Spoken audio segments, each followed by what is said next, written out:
Hi, everyone. It's Mrs. Nelson, and I am just talking to you about this whole idea of changing perspective. So, I am going to read aloud to you this section of wonder, and the whole time you are looking at it, I want you to be thinking about how does this idea of adding a different perspective enhance the story? How does the writer use dialogue well? What examples of showing instead of telling do you notice? Where is there a clear image in your mind? So the whole idea is for you to be thinking about when are you going to add a different perspective in your own story, okay? So, here's the excerpt from Wonder, Part 4, Jack. Now here is my secret. It is very simple. It is only with one's heart that one can see clearly. What is essential is invisible to the eye. Ooh, I love this idea of starting with a quote. Here we go. The first section. The boyfriend. 2 minutes later, the sister came back with this guy named Justin. Seemed like a cool enough dude. Longish hair, little round glasses. He was carrying a big, long, shiny silver case that ended in a sharp point on one end. Justin, this is my little brother August, said Via. And that's Jack. Hey guys, said Justin, shaking her hands. He seemed a little nervous. I guess maybe it was because he was meeting August for the first time. Sometimes I forget what a shock it is the first time you meet him. Cool room. Are you Via's boyfriend? Augie asked mischievously, and his sister pulled his cap down over his face. What's in your case? I said. A machine gun? Ha, answered the boyfriend. That's funny. No, it's a fiddle. Justin's a fiddler, said Via. He's in a Zydeco band. What the heck is a Zydeco band? Said Augie, looking at me. It's a type of music, said Justin, like Creole music. What's Creole? I said. You should tell people that's a machine gun, said Augie. Nobody would ever mess with you. Ha! I guess you're right, Justin said, nodding and tucking his hair behind his ears. Creole's the kind of music they play in Louisiana, he said to me. Are you from Louisiana? I asked. No, he answered, pushing up his glasses. I'm from Brooklyn. I don't know why this made me want to laugh. Come on, Justin, said Via, pulling him by the hand.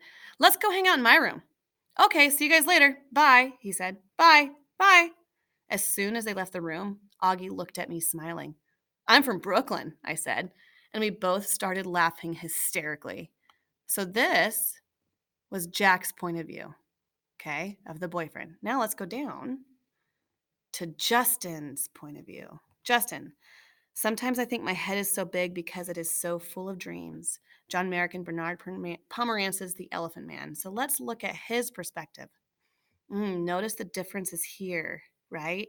Just with the structure and the way that the sentences are put together, I'm noticing something about the eyes here.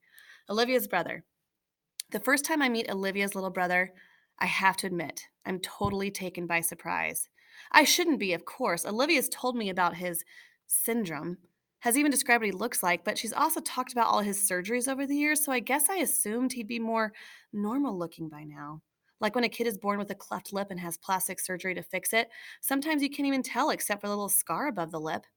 I guess I thought her brother would have some scars here and there, but not this. I definitely wasn't expecting to see this little kid in a baseball cap who's sitting in front of me right now. Actually, there are two kids sitting in front of me. One is a total normal looking kid with curly blonde hair named Jack. The other is Augie. I like to think I'm able to hide my surprise. I hope I do. Surprise is one of those emotions that can be hard to fake, though, whether you're trying to look surprised when you're not, or trying to not look surprised when you are. I shake his hand. I shake the other kid's hand. Don't want to focus on his face.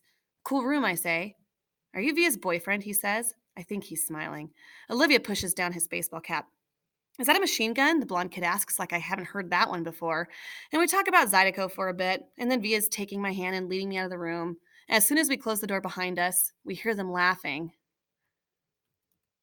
I'm from Brooklyn, one of them sings. Olivia rolls her eyes as she smiles.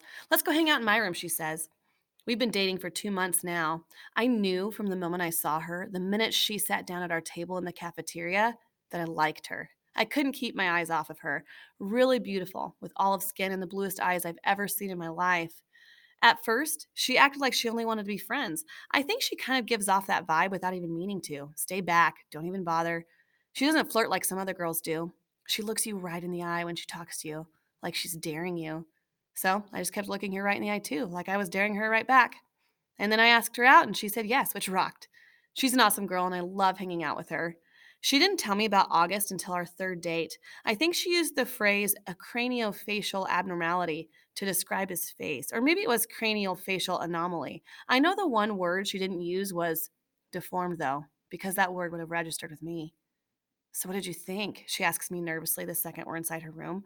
Are you shocked? No, I lie. She smiles and looks away. You're shocked. I'm not, I assure her. He's just like what you said he'd be. She nods and plops down on her bed. Kind of cute how she still has a lot of stuffed animals on her bed. She takes one of them, a polar bear, without thinking and puts it in her lap. I sit down on the rolling chair by her desk. Her room is immaculate. When I was little, she says, there were lots of kids who never came back for a second play date. I mean, lots of kids. I even had friends who wouldn't come to my birthdays because he would be there. They never actually told me this, but it would get back to me. Some people just don't know how to deal with Augie. I nod. It's not even like they know they're being mean, she adds. They were just scared. I mean, let's face it, his face is a little scary, right? I guess, I answer. But you're okay with it? She asks me sweetly. You're not too freaked out or scared? I'm not freaked out or scared. I smile. She nods and looks down at the polar bear on her lap. I can't tell whether she believes me or not, but then she gives the polar bear a kiss on the nose and tosses it to me with a little smile. I think that means she believes me, or at least that she wants to. Two different perspectives, right? So this is Justin, and this was Jack. So your job is hopefully to add another perspective to your own story. And I know you're not all the way through, but I'm hopeful that today, when you're writing and working on your rough draft, you're thinking about where. Where could you pause the action and pick up this story from another person's point of view? Who else did this, your partner's narrative, impact? Okay. Do you want to finish the story with this new perspective, change it back to the original? It's completely up to you what you want to do. But this is one of those things that I'm hopeful you're willing to try and challenge yourself with. So today, that's your goal. Keep working on your rough draft. There's copies of this excerpt of Wonder on the back table. And do not forget to be kind to your sub today, our guest teacher. So think about your goal. What all can you accomplish within the rest of class today? Have a wonderful day. I will see you on Friday.